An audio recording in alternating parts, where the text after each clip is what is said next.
यथार्थ लर्निंग के online platform पे आपका स्वागत है।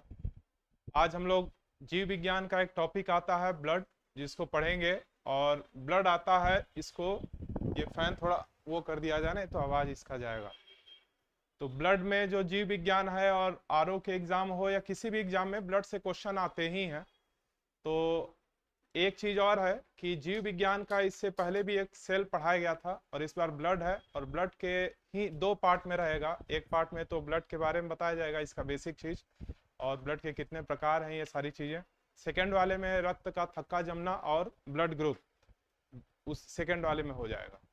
तो पहली चीज कि ब्लड होता क्या है। एक चीज ब्लड से जानने से पहले कि जो भी हम लोग खाना खाते हैं, हम लोग आजकल का तो खाना भी बिगड़ चुका है, लोगों का स्वाद बिगड़ चुका है कि कुछ भी खा ले रहे हैं, जबकि ऐसा नहीं होना चाहिए।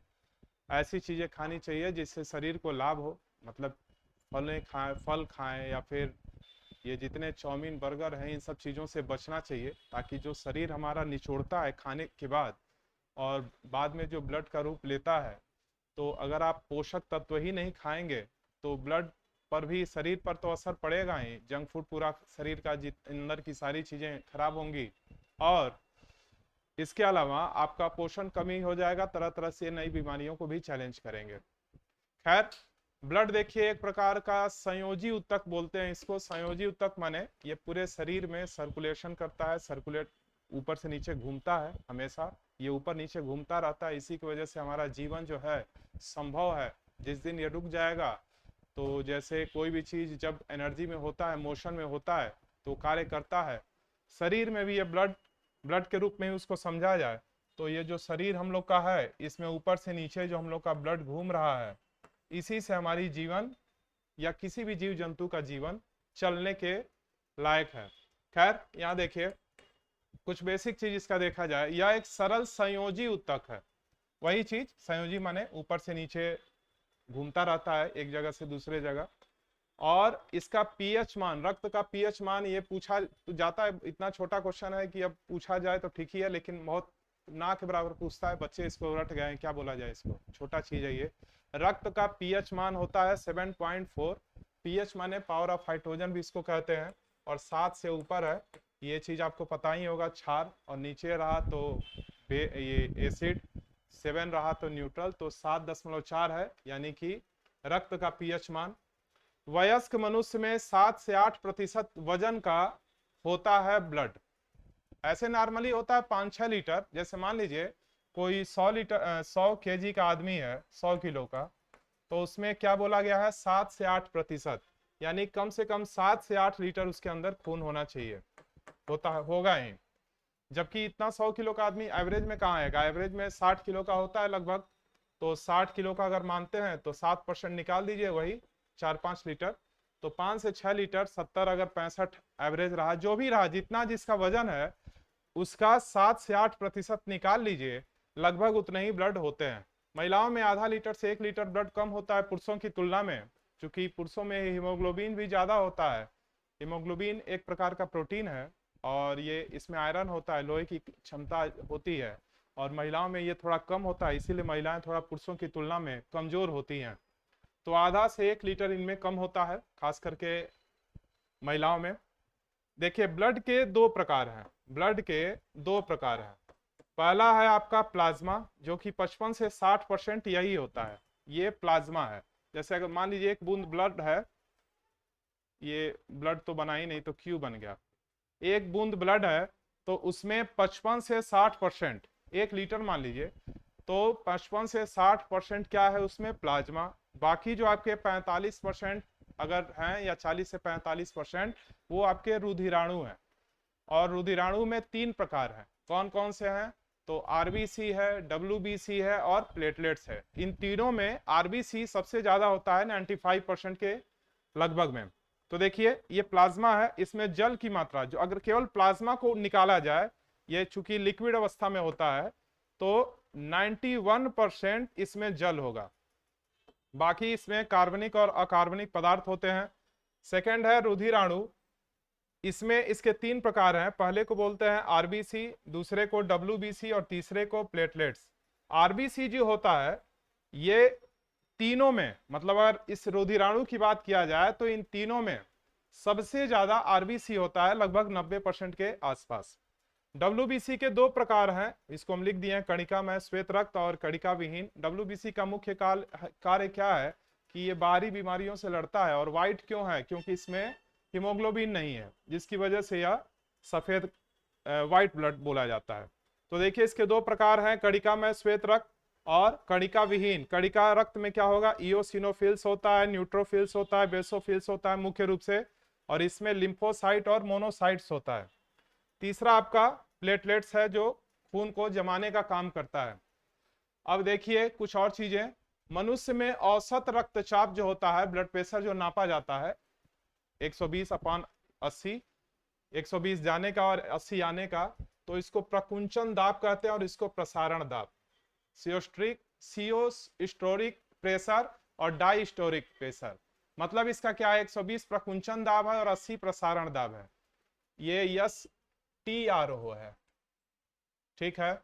120 मिली एचजी, एचजी का मतलब क्या होता है? रासायनिक तत्व मरकरी है, पारे से है।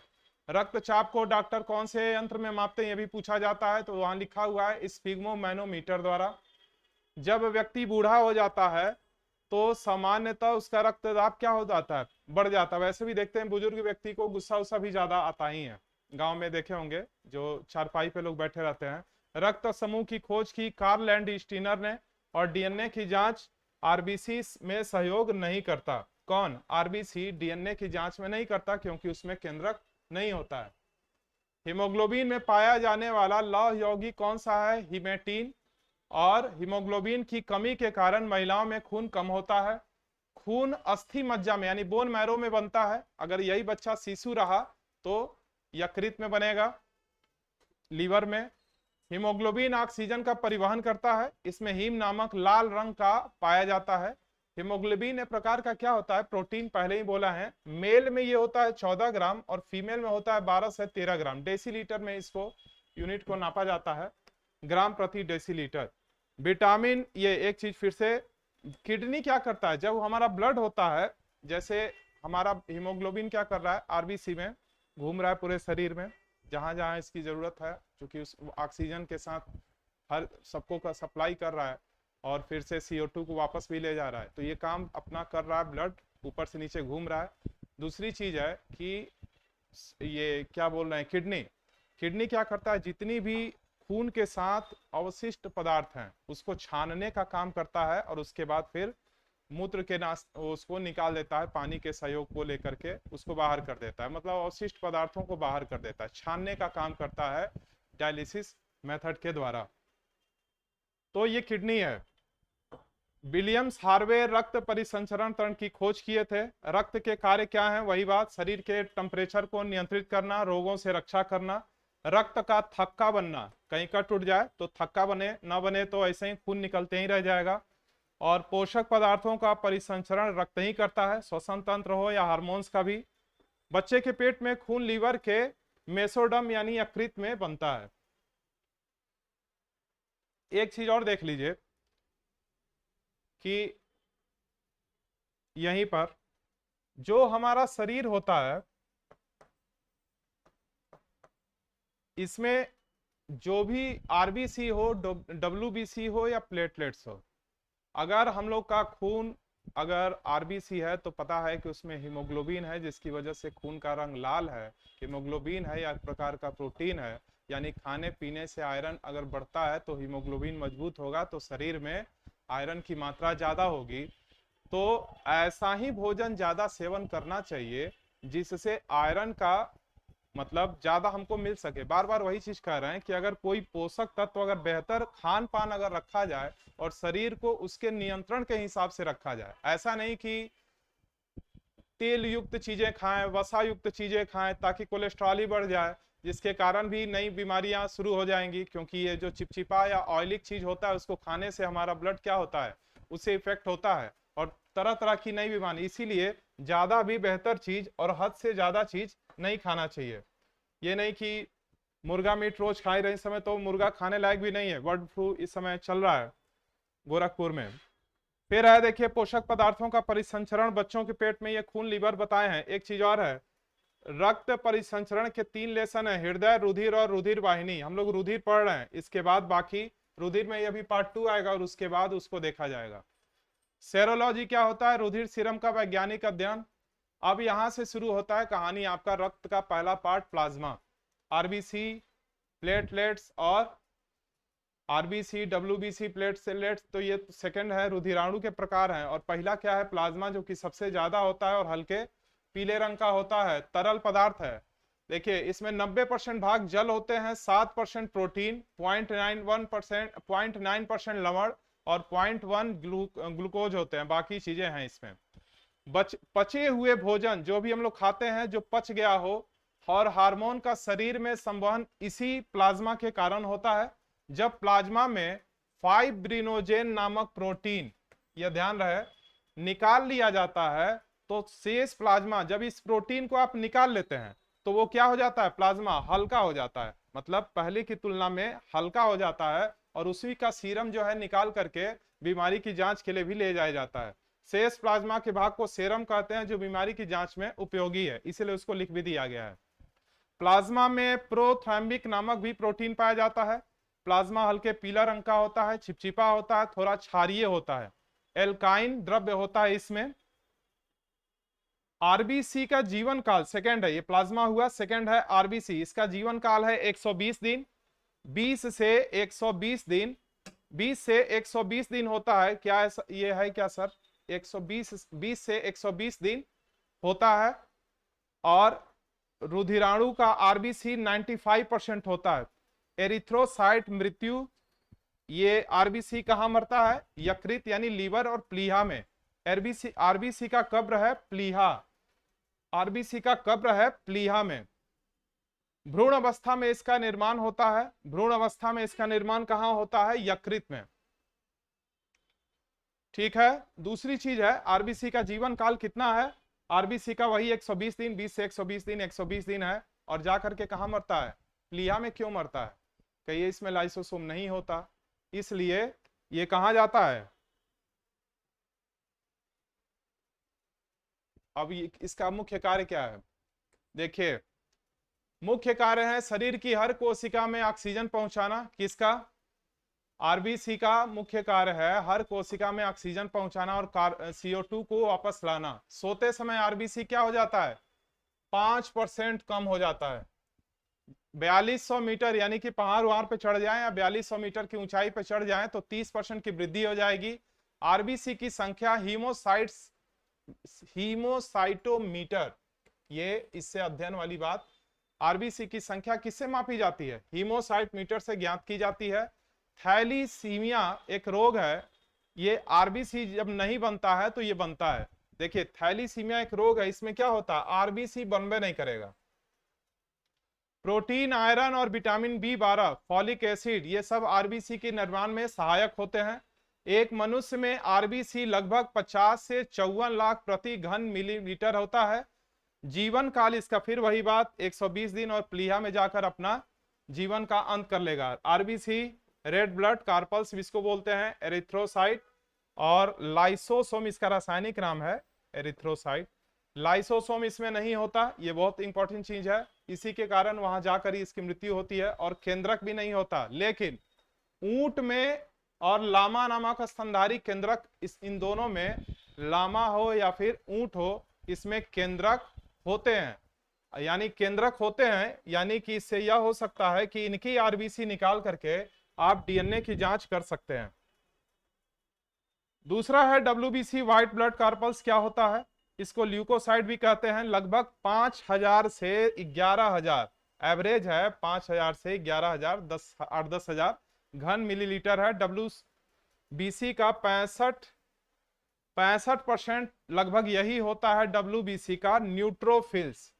न्यूट्रोफिल्स ये 65% होता है। सबसे कम बेसोफिल्स में, और आकार में सबसे बड़ा होता है डब्ल्यूबीसी मोनोसाइट्स में। बोल दे रहे हैं क्यों, क्योंकि जो लिखी हुई चीजें हैं वो स्पष्ट होती रहे, फिर इसको लास्ट में फिर समझा जाएगा। जीवन काल इसका कितना है, 2 से 4 दिन। इसमें हीमोग्लोबिन नहीं होगा, बीमारी से ये क्या करता है, डब्ल्यूबीसी लड़ता है। और एंटीबॉडी होता है इसमें जो बीमारी की पहचान करता है। एक होता है ना ये ब्लड में ये एंटीजन और एंटीबॉडी जिसको आगे पढ़ा जाएगा, तो इसमें एंटीबॉडी होता है यानी बाहरी बीमारियों को पहचान कर लेगा, उससे लड़ने का काम करेगा। लिम्फोसाइट इसमें होता है जो मारने का काम करते हैं। सेल तो दो होते हैं, टी सेल और बी सेल, जिसमें टी सेल क्या करता है, मारने का काम करता है, जिसको लिम्फोसाइट सेल कहते हैं, टी लिम्फोसाइट। मोनोसाइट इसको खाता है और इस खाने के कारण ये इसकी आकार जो है बड़ी हो जाती है। डब्ल्यूबीसी अमीबा के समान आकार होता है। इसका निर्माण अस्थि मज्जा यानी बोन मैरो में होता है, लिम्फोमोड और कभी कभी यकृत में बच्चों में देखा जाए तो। बच्चे मतलब भ्रूण जो पेट में हो। लिम्फोसाइट शरीर की मुख्य की कोशिका दो प्रकार, वही जो अभी बोल रहे थे, बी कोशिका और टी कोशिका। ठीक है। रक्त बिंबाणु क्या होता है, ब्लड प्लेटलेट्स जिसको बोलते हैं, इसमें केंद्रक नहीं होता यानी आप इससे भी डीएनए की जांच नहीं कर सकते।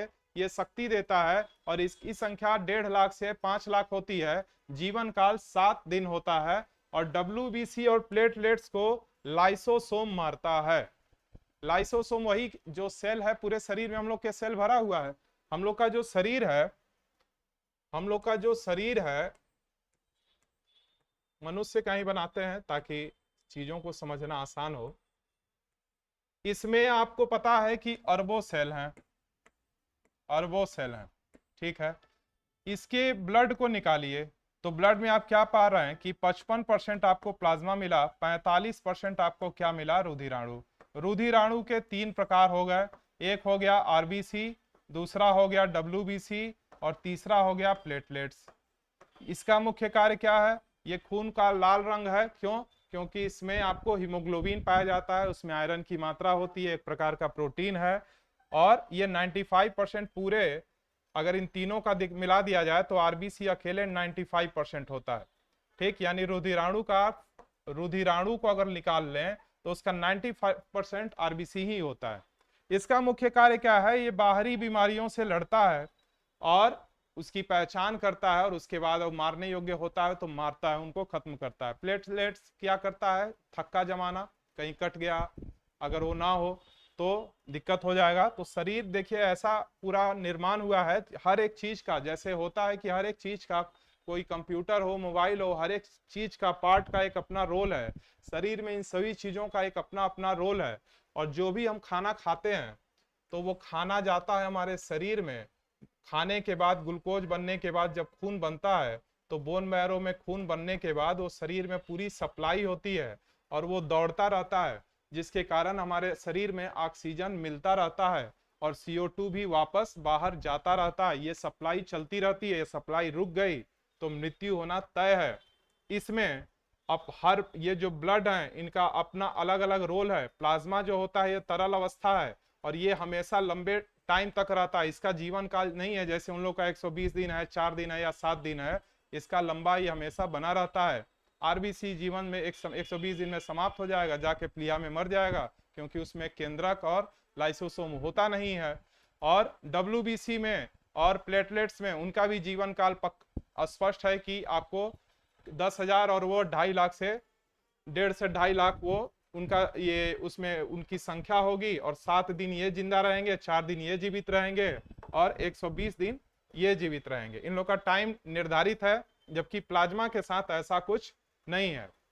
कुछ भी खाना खाने के बाद जब ये सब चीजें होने के बाद शरीर में सारे सप्लाई करते हैं तो आपको यह ध्यान देना है कि हमको आरबीसी या डब्ल्यूबीसी या प्लेटलेट्स के कौन कौन से पार्ट हैं जिसको कौन कौन सी चीजों को सेवन करने से उसको फायदा होगा। इसमें एग्जाम की दृष्टि से हर एक चीज पूछा जाता है कि एचजी का फुल फॉर्म क्या है और एचजी को रक्त को मापने वाला कौन सा है, स्पिग्मोमैनोमीटर क्या है, या फिर ब्लड प्रेशर का जो 120/80 है वो जाने आने का ब्लड प्रेशर को कितने नापा जाता है ये भी पूछी जाती है। रक्त का पीएच मान भी पूछ लिया जाता है। यहाँ तक कि कभी कभी तो यह भी पूछ लिया जाता है कि रक्त की खोज किसने की और रक्त समूह की खोज किसने की, उसकी चर्चा ये आप रक्त का थक्का बनना और ग्रुप है, ये छोटा ही है पार्ट, इसको एक ही वीडियो में दोनों हो जाएगा और बाकी इसको आप नोट्स के रूप में देख लीजिएगा। ये बहुत पुराना टॉपिक है बच्चों के लिए, उन बच्चों के लिए जो काफी समय से पढ़ रहे हैं। नए बच्चों के लिए भी, चूंकि हर आदमी के अंदर खून है ही, और खून होने के कारण उनको पता भी होना चाहिए कि हमारे खून में कौन से ब्लड हैं, ग्रुप कौन सा है। ये तो आने वाले वीडियो में बताया जाएगा, लेकिन वैसे भी उनको पता होना चाहिए। और कौन कौन से ब्लड ग्रुप के अलावा हमारे खून में कितने हैं, हमारा वजन कितना है, और खून होने के अलावा आरबीसी का मुख्य रोल क्या है, डब्ल्यूबीसी का मुख्य रोल क्या है। ये इसमें से क्वेश्चन के अलावा आप इसका सेट भी लगा सकते हैं। चलिए ठीक है।